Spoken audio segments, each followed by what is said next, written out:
This is MathCamp321 presenting a question like number 21 from section 8.4 of the book Geometry for Enjoyment and Challenge. In this question, they're giving us two triangles, and the first thing they want to know is whether these triangles are similar or not. And then in part B, they want us to identify any lines that might be parallel.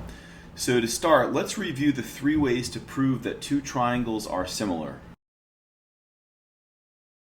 Okay, way number one is angle-angle similarity. Way number two is side-angle-side similarity. And method number three is side-side-side similarity. Now looking at the diagram, because in each of the triangles all of the sides are given, it's probably going to be the case that we're going to use the side-side-side theorem in order to prove that these two triangles are similar. So what I'm going to do is I'm going to go ahead and call the triangle with the smaller measurements triangle 1. And I'm going to call the triangle with the larger measurements triangle 2. Now, just because all of the sides are given to us does not guarantee that the two triangles are similar. For two triangles to be similar using the side-side-side similarity justification, what you need to do is make sure that all of the corresponding sides are in proportion. So what I like to do is I like to think of the story of Goldilocks and the three bears. And I like to rank the sides of the triangles in order from smallest to largest, like the baby bear, the mama bear, and the papa bear. So let's start with triangle 1 and do such a ranking. Going from small to large, I'm going to start with 10, followed by 12, and then 15. Now these are ultimately going to become fractions, so I'm going to go ahead and put fraction bars. Now I'm going to move to triangle 2 and do the same sort of ranking. Focusing on triangle 2, the shortest side is 15, followed by 18, followed by 22.5. Now, if each of these fractions reduces to the same fraction, then we know that the corresponding sides are in proportion. Let's see if that happens. Starting with the first fraction, if I divide both the top and the bottom by the number 5, I end up with the fraction 2/3. Moving to the second fraction, if I divide the top and the bottom by 6, I again end up with the fraction 2/3. Now, the last fraction is a little bit more tricky because there's a decimal in there. So I think at this time I'm going to get my calculator out and I'm going to just type in 15 divided by 22.5. And when I do that, I end up getting 0.6 repeating. Well, if you know your conversions from decimals to fractions, you should know that that is the same as 2/3. So because all of the fractions reduce to the same fraction, 2/3, I know that all of the corresponding sides are in proportion, which means that yes, these two triangles are similar. Now, to write the similarity statement, you have a few options.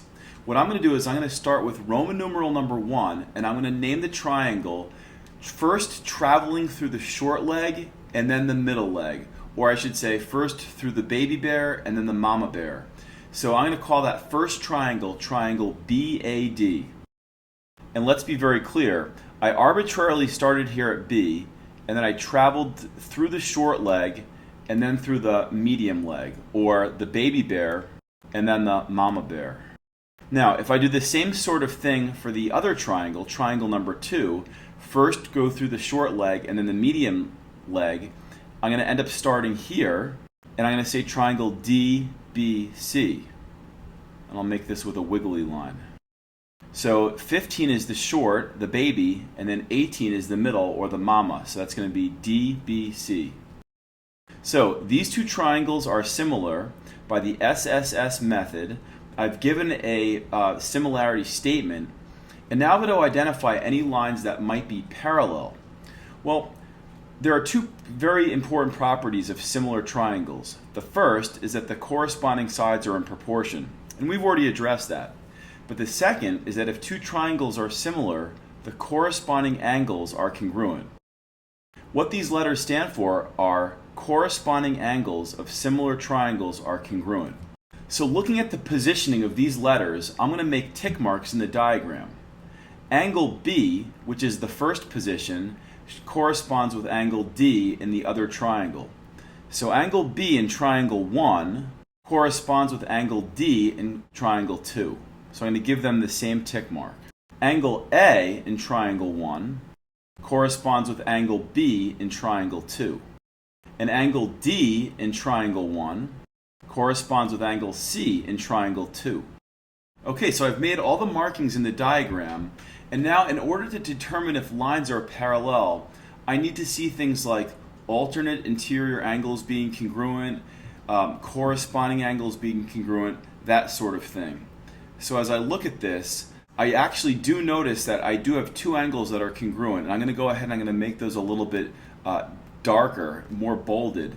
The single tick mark, this guy here, is congruent to this guy here. Now, if I do a little bit of extra shading, this tick mark here is touching this side. This tick mark, this purple tick mark here is touching this side. And then this purple tick mark here is touching this side. And in my class, I tell the students that if you can do this sort of shading and the letter Z emerges, that means you have alternate interior angles. And the little nook of the Z are your alternate interior angles, and in this case they're congruent, which means that the lines that they form are parallel.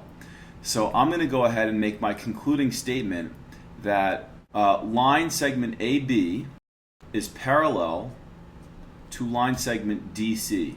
And the reason is going to be if alternate interior angles congruent, then the lines are parallel. Alright, so this was a very involved problem. We first had to decide whether the two triangles were similar, and we had to contemplate which of the three methods we wanted to use to decide that. And we decided on the SSS similarity method. And to do that, we had to set up three fractions, and I used the Goldilocks idea by going from small to medium to large, first for triangle 1, and then small, medium, large for triangle 2, and seeing if all those corresponding sides reduced to the same fraction. And they did. That fraction was 2/3. That's your scale factor. So we knew that the two triangles were similar, and then we went ahead and identified the corresponding angles which would be congruent because of the fact that the two triangles were similar.